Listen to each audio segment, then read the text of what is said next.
So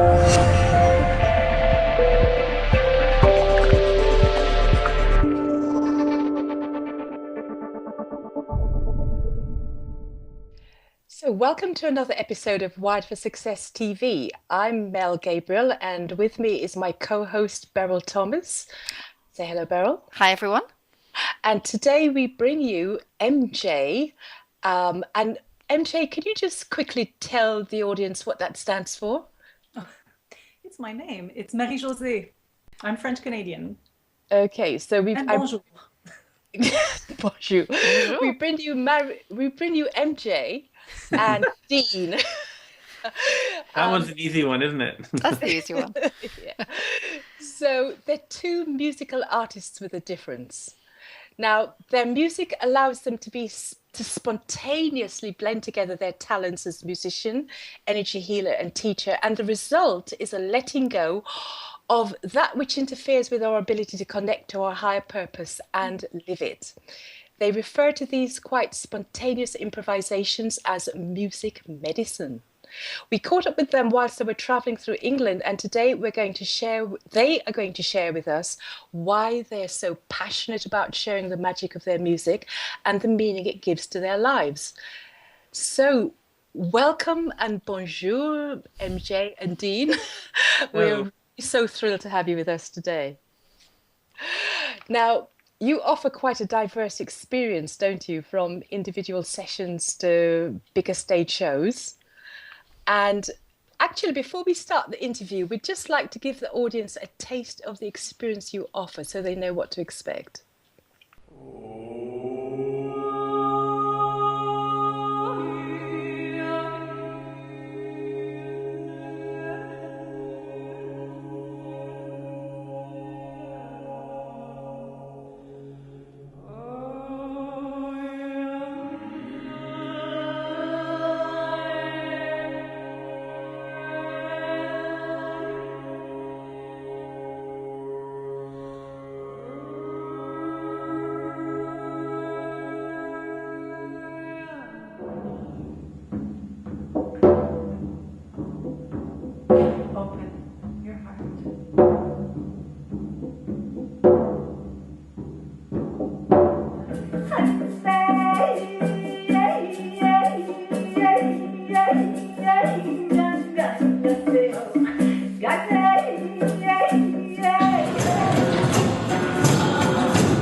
Wow, what can I say? That was beautiful. Gorgeous. So, question to both of you. Could you share with us, please, how you would describe your work and what it is that you want people to take away from the experience of your work? We like to describe our work as music medicine. We offer rebalancing, sound, healing, transformative experiences. And what we share comes from our heart. What we share comes from a space of connecting with our intuition and connecting with our highest good, and with the intent of guiding people to connect with their soul purpose. And usually what people get out of it is deep relaxation, connection with their body, mind, spirit, and a sense of belonging, often a sense of oneness. And Maya could go on and on. So it sounds a little bit to me as though as you get them to sort of with connect with their deeper selves, the impression here is that they're going to be letting go of something that they need to let go of. And do you know, this is unbelievable. I've forgotten the question I was going to ask you. Can I come in here? May I come in Yeah, here? I'm going to take the opportunity, Melanie, and yeah. just say that I met MJ and Dean at one of their experiences, and I went along not really knowing what I was going to, thinking it was going to be a performance, and actually it was something quite different. And it was a spiritual experience, and it was beautiful. It was in a yoga center, and we just lay down, and I couldn't believe how relaxing it was. And it wasn't just, I want to say ordinary relaxing. It was going into quite a deep space. And I was surprised at how relaxed I was, because the music, it's not soft always. There is an undertone of softness, but Dean can go for it on those drums, but in the nicest possible way, Dean. And I was surprised at this deep experience that I felt. And at one point, I really felt a resounding in my head, not in an unpleasant way, but like a pulsating in my head and in my chest space. There were times when I really experienced that. And the other thing that was lovely was it was so personal, even though there may be about 20 people there. MJ, you would come round to each of us and you seemed to sense what each person needed. And you had, apart from your beautiful, beautiful voice, obviously you have your instruments, and you just seemed to intuitively know what that person needed. Mm-hmm. Well, I think that might be a little bit of what, Mel, you wanted to express when you were talking about letting go. What we want to do when we do our quote unquote performances is let go of our ego, so that we can simply be a channel, so that the universal energies and the inspiration can be that can come from a good intention from the heart. And it allows us to travel between worlds. This is what shamans do, which is why we sometimes say that we do shamanic sound healing. We do use techniques like shamanic sound healing techniques that have been used by ancient tribes and shamans from all over the world for many years. And the drumming, yes, can sometimes cause maybe chaos. Some of the rattles that we use can sometimes be very loud. I don't know if you want to talk about maybe your experience when you're drumming, in what space you are and where it takes people. Well, it's what I really enjoy about it is that in this kind of work, you have to get your ego out of the way. You can't, like, whenever you try and go, oh, I think I'll do a triple paradiddle with a thing on the left and then try and impress. It doesn't, you got to get really out of that. So, and just let it flow. And sometimes I feel like I'm, walking in the forest and I'm bringing up, and if whatever the vibe of the room is. But the key is to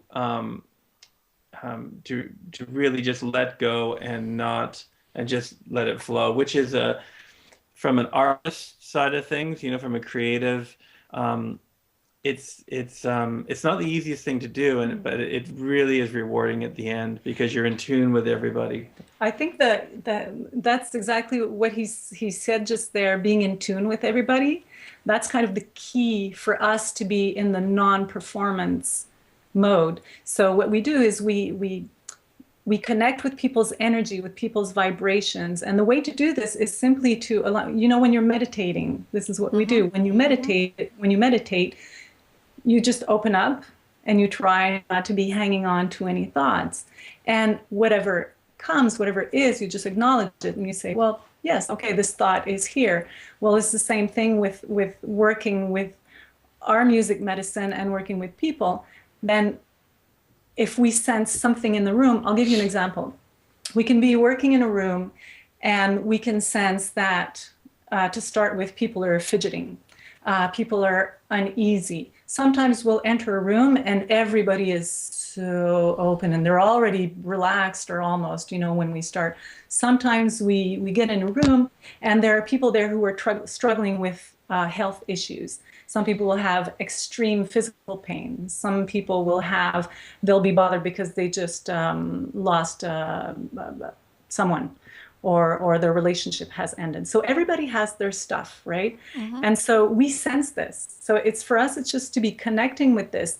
And then with a blend of sound healing techniques and sound massage techniques and pure intuitive music, this is what we allow to come through us. So I think this is what people sense about us. So we're not offering a show and hoping that it'll sound good. Because sometimes, frankly, especially I'll talk for myself, because your drumming is always nice. But sometimes with my voice, I'll start singing like a grandma, and then I'll have we have little movies that go on in our heads. We're lucky, and when we have both the same movie that's going on in our head, it's great. But sometimes I have the feeling that there's an old nurturing grandmother, and then I'll start singing and my voice will become all squeaky, I'll be singing like this, and it's like, oh my God. But it's so aligned and connected with what I'm feeling, and my intention is a healing, loving intent. And then when because sound healing, the definition of sound healing is sound plus loving intention. So sound plus intention equals sound healing, right? So if we allow ourselves to, it's a question of letting go. Once again, it's all the same. Being in the now, being in the present, being in the moment. It's all those teachings that all those amazing teachers teach us. Wayne Dyer, Deepak Chopra, Marianne Williamson, and Louise Hay, and all these people. So you must see quite some dramatic transformations in people. And the reason I'm saying this is because from the little clip that we listened to at the beginning, and just listening to the resonance in both your voices, things are sort of happening inside me. And a thought that's coming to mind that it must be, for some people who have this experience, it must be a way of facilitating them to make shifts and changes that perhaps they've been resisting a lot more easily. Some people, they wait till disaster occurs before they will shift, even though the shift they know is for their own good. But the feeling I got from the resonance from your voice and just the little clips of music we were experiencing was that it somehow facilitates it in a much more easy and okay, it might create chaos in them, but it's almost like it gives them permission to move on a lot faster. Is that the experience you have with people who experience your work? When, for example, we create chaos with our sounds, with our rattles, with our voices, with our instruments, with moving also, we often move and go towards people. We create loud sounds, and this will allow people to connect with their tensions and open a door to a possibility of releasing their tensions. So there's a double process that goes on. There's one that it's an interesting concept to try to explain. One is sometimes the vibration, let's say, and how people sometimes say negative, there's negative energies or negative vibrations. So that's one way of saying it. So a vibration that would be misplaced or misaligned or out of balance could kind of go through us. And with our music and our sound, we are tools to help these energies rebalance. The work is done within ourselves, which is more of the shamanic work. So this is where the work is done within ourselves, and the people also do the work too.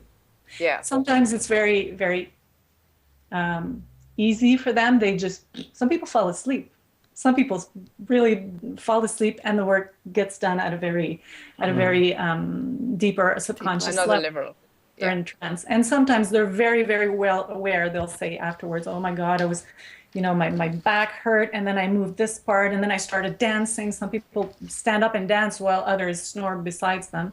So we have different ways so it's about releasing the tensions, creating space for bright, new, healthy energies to flow within themselves, and then have an opportunity to be more at ease and more balanced, and then working on all the energy levels. So on the physical body, all the bodies, physical body and emotional body, mental body and spiritual body, and hence the oneness. And the connection part is connecting to our soul with guided visualizations.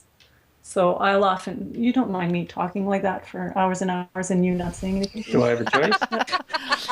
It's in the genes, MJ. Carry on. Yeah. So we do guided visualization, which is more my part of the. So I'll keep on talking here.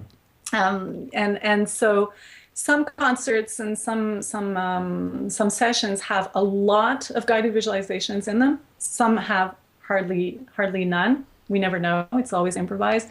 But when we have that, then people really journey, and they actually have a verbal guidance to make some to become conscious of certain things, and also to get some healing at another level. So with it, I can elaborate a little bit. What I'm always blown away. Well, what I really like about this work, because I played, in a lot of rock bands for many years, and it's fun. You're doing your thing and your thing's loud. But what was really rewarding about this is generally at the end, if it's a small enough group, like obviously if there's 400 people, we can't necessarily do this, but we have a sharing afterwards, and it's. If it just happened once, but over and over and over again, people are having these profound revelations about themselves, and that is really rewarding. That is like, I go, okay, yeah, I'm doing my purpose, I'm doing my dharma. We've had people, and it seems a little surreal. Like somebody at one of our events was saying that it was the first time they hadn't had this leg pain that they've been. What was it? I forget what they had, but. And they're like, oh, and you feel like, well, I'm not like an evangelist healer or anything, but and then somebody else came at a different time with another long-term ailment that they said they didn't have, tinnitus in their ear. It was gone for the whole, and we get comments on the CD that we have that one woman is gonna, I love this one with it. She plays it a lot, but she's gonna have it in playing when she delivers her baby. Things like that. Go, okay, well, and we don't know this person. They just, so it makes me really feel that there's a connection going on and it's doing some good. So, yeah. And I think I was inadequately trying to express that kind of experience on me, although it was just a short snippet at the beginning when my brain went blank, but it's all been filled in now. You're going to say something, Beryl. Yeah, I just, what I'm enjoying hearing here is that, the reason you're doing this is because it's what you love. And in doing what you love, in living your passion, it's creating wonderful things for other people. And I want to say all you're doing, but it's not all you're doing. But, you're not having to try. Let's say you don't have to try. You're just going with this flow of, perhaps you'd just like to share your story of how the two of you even met, because that's a lovely synchronicity. The path that's led you to this. That was I love that, because you didn't even have to audition, Dean, did you, MJ? It was a magical she kidnapped story. You. Yeah, share that one if you wouldn't mind. Do you want to know the story? Do you want to tell a story? Sure. Go ahead. Well, in the town we live in, MJ just moved from Quebec there, so didn't really know many people. We're at this outdoor festival kind of thing. It's so it's like a farmer's outdoor folk fest kind of thing. And I was friends with the sound engineer there. And long story short, MJ was up at the front of the stage. She was doing audience participation. She had a few djembes beside her, and she got some audience members up, one on either side of her, and and they were okay. They weren't they weren't that great. There was a full drum set at the back of the stage, and MJ was facing forward because you can't really turn around. And so I thought, okay, I'm just going to jump in and give a hand. So I ended up playing for, I don't know, 10 minutes, jamming on this song. And again, she couldn't really see who was doing it because she had the mic and she had to keep directing. And then I had to leave right after that. So I just left. So we never actually met. And I have to jump in here, and I have to say that I had been, since I had moved from Quebec to British Columbia, I was by myself and I was kind of rebuilding my career, and nobody knew me there. I didn't have any musicians to play with. I didn't have any drummers, and I was praying, and I was really, really calling for a drummer, a male drummer, to do this work with me and to travel the world and to give rebalancing music concerts and all of that. So I was really praying for one. And then, so just so you know, okay, you can go on.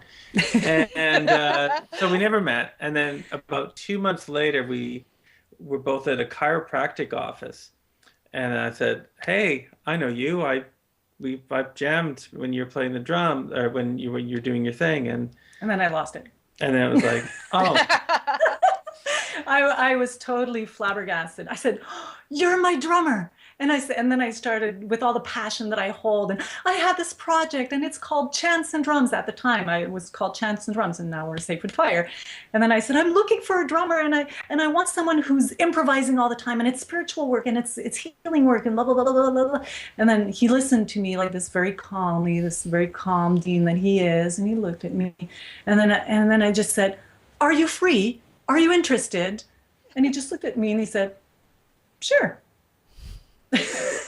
And then 2 weeks later, we were playing together. We did a sound healing meditation, and we've never stopped since. And we've been together since. And you missed a bit out there because you'd been looking for him, hadn't you? You knew that he'd played, and you'd be asking around, who was he? And he was like this phantom drummer.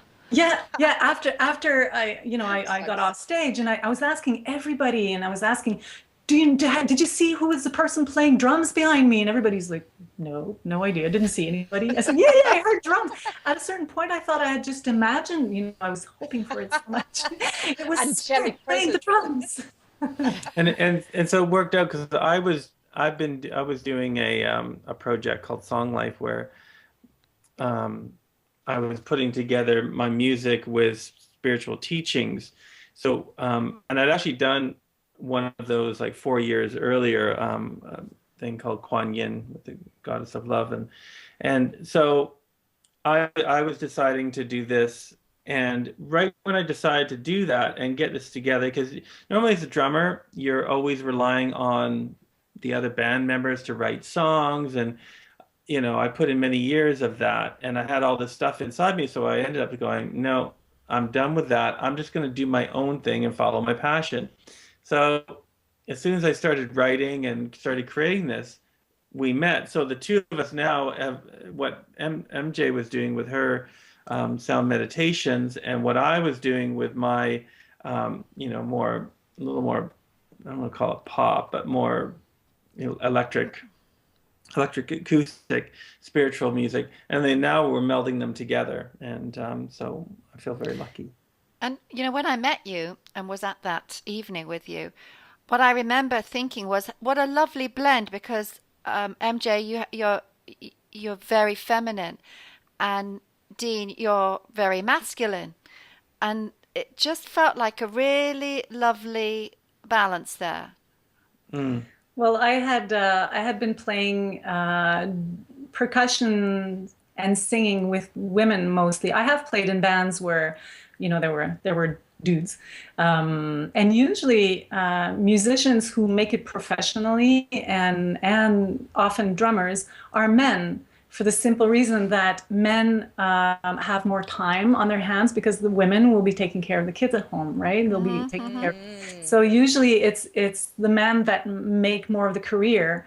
And so I don't know if it's for this reason, but I had been working a lot with women with the feminine energy and connecting with the earth, because when you're connecting with the earth, you're connecting with the elements, you're doing, I was doing music, but which had spiritual connotation, I guess I would say, or a healing. And that's usually women who are more into this. But I did really, really feel the calling that if my work is a rebalancing work, I need to be in balance, and the music needs to be in balance, and it has to have that male-female component to it, which is great because ultimately now I have it in my personal, emotional, and love life too. So it's great. Perfect combination. Yeah. And we feel very lucky about that. Don't take that for granted. No. So now that both of you have been making sweet music together, what is the what is the transformation for yourselves in the way you yourselves have been developing that you can share with us, that's safe to share with us? Well, the first thing that came to mind was, trusting. When you make those decisions, like me, to give up all the other music stuff and just do my own, to trusting after all these years, like people saying, you should get a day job, you should do, all this naysaying stuff. And just really trusting in something that isn't tangible. Like it's just a trust. And that's been proven to me over and over again. And so that's probably the biggest transformational, like believing more. I've had, it's the same for me. I've always wanted to play music. When I was young, I remember being in front of the mirror with a hairbrush, and I was on stage, in front of thousands of people, and I was a singer, and I was and I also wanted to, help people. And I wanted to travel and in those days, we wanted to be missionaries in Africa. If you really wanted to, help people, you'd go to. And so I had that dream of doing music, traveling, helping, healing. Eventually became a healer myself and a body-mind therapist practitioner, studied sound healing, got attuned to Reiki, opened up my channel. But this is all a result of, parallel to this, I was hoping to be able to have that 9-to-5 job life. I was really, really trying very hard to. I was a community support worker, so I was helping people. I had that. I was doing music on the side. It was a sideline, right? It was but I always felt like I had this underlying kind of, this yearning. I want more music in my life, but I couldn't deal with the fact that, oh no, I don't want to be like a pop singer. And anyways, I don't have that aspect of me. But it's when I decided, yes, I can. It's that point where I said, yes, I can have music and earn a living and work. And blend this music in my work, and then I found my own way, because I'm not a music teacher. I do give intuitive singing workshops. I sing what I'm good at manifesting. I teach intuitive drumming. This is what I teach, but it's also self-help and energy work at the same time. So blending, yes, I can do the music and I can do it, and the teaching, the community work, and the healing and the helping aspect of it. So the three blended together, I'm complete. I feel complete. I feel like I'm aligned with my truth, because I'm not denying an aspect of myself. And being a very emotional being, and having suffered from a lot of trauma-related body, physical pain and emotional pain, finding ways to transform this and to shift the darkness into the light, and bring this and share it with others. And I profoundly believe that it's by sharing our gifts that we really, really accomplish our missions and ourselves. And what we have to share is what we're ultimately passionate about. And this is what Dean and I share, is we're both passionate about music. And then the way that we, both lived our musical lives are different, but in the end, the result is the same. You know? So you're actually living what you're sharing, and Yeah, it sounds effortless. And of course, what absolutely. my interpretation of what you're sharing is enabling people to come more from the heart Yeah, space. And of yeah, course, when you can do that on a more consistent way, you're raising your vibration. And of course, while you raise your vibration, you're changing your thoughts. And as you do that, you're going to be a different person. You're going to be indeed. more compassionate, full of gratitude, and all the things that, bring love onto the planet. Yeah. So That's it's, right. Well, it sounds beautiful what you're describing in yourselves. ultimately, when people just ask us what our goal is, and we only have one or two or three words that we're allowed to say, is we want to bring peace and harmony. And so if we help people be at peace and be harmony within themselves, they ultimately affect the world around them. So in their family units, in their community, and then ultimately on the planet and in the universe. Mm. Mm. I'm a dreamer. We're very glad that you are. We're very glad that you are. And it would be really lovely at this point, I think, as we're mindful of your time, to ask you if you would be willing to share a little bit of your voices now. Would Okay. that be okay to ask you to do that for our Sure, sure. audience? See, this Sure. is what we do, spontaneous and improvised. Yeah. What is coming up for you right now at the end of this fascinating interview? What are you tuning into? What does our audience need right now, wherever they Yeah. are and wherever they're listening from? Yes. What? Um, so I don't know about you. What I'm getting is support and guidance in order for people to really, really tune in and listen, really listen to their soul, really Mm. listen to that voice inside that says, that's where I'm meant to be going, or that's what I, and so, and so I'd like to maybe improvise on that theme about tuning in and opening up Hmm. to what is. Mm. Does that sound okay? That That's sounds brilliant. magical. Sound good to you? That sounds good. Yeah, let's do a little. Uh,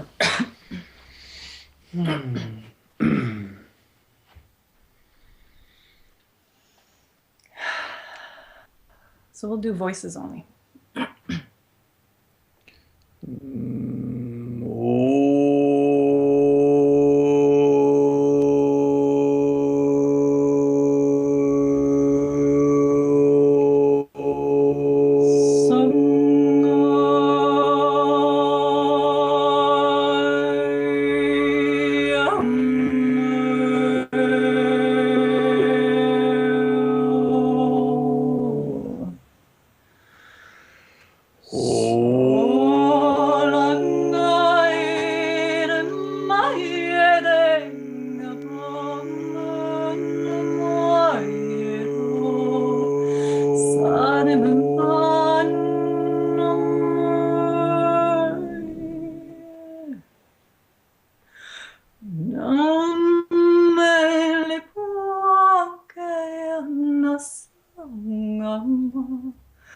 Violet sayman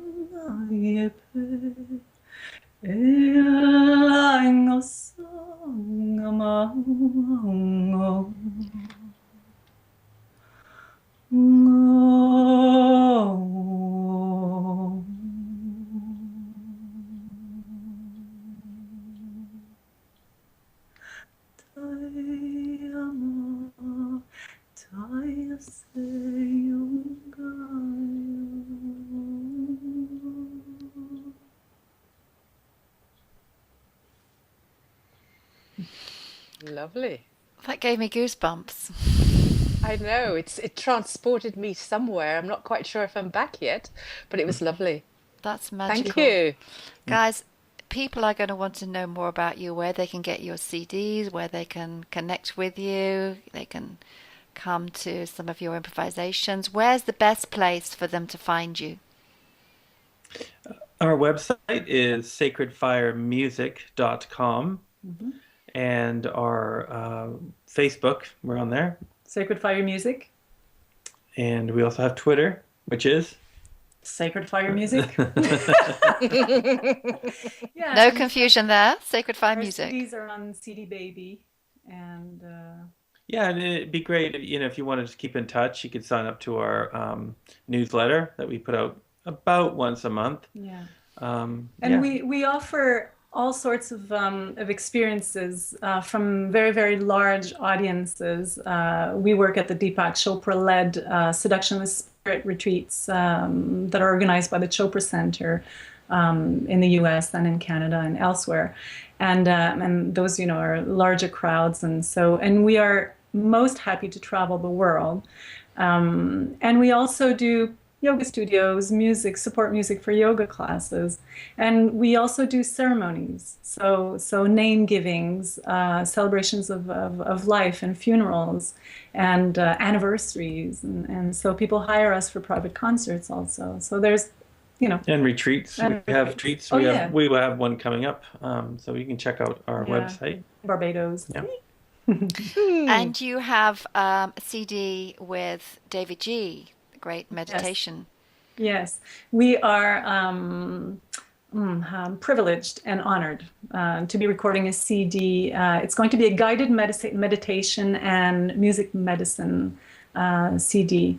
It's going to be a double album, extremely powerful, very deep and profound, and transformative, with some healing tracks also. So, and the link to his site, if you want to know more about him, is on our website as well. Yeah. So, he worked with Deepak Chopra for years. So. Well, this has been just magical. Thank you so much. It was just such a synchronicity that I should come along to that evening and meet you, and here we are. So we all just trusted. Well, thank you so much for inviting us, and you seem to be living your passion, and thank you for sharing it. Thank you for sharing your gift and your light. Yeah. Oh, that's very lovely of you to say that. You're doing service as well, so thank you so much. We're certainly having a lot of fun. We're having a lot of fun. And we're certainly inspired by you today.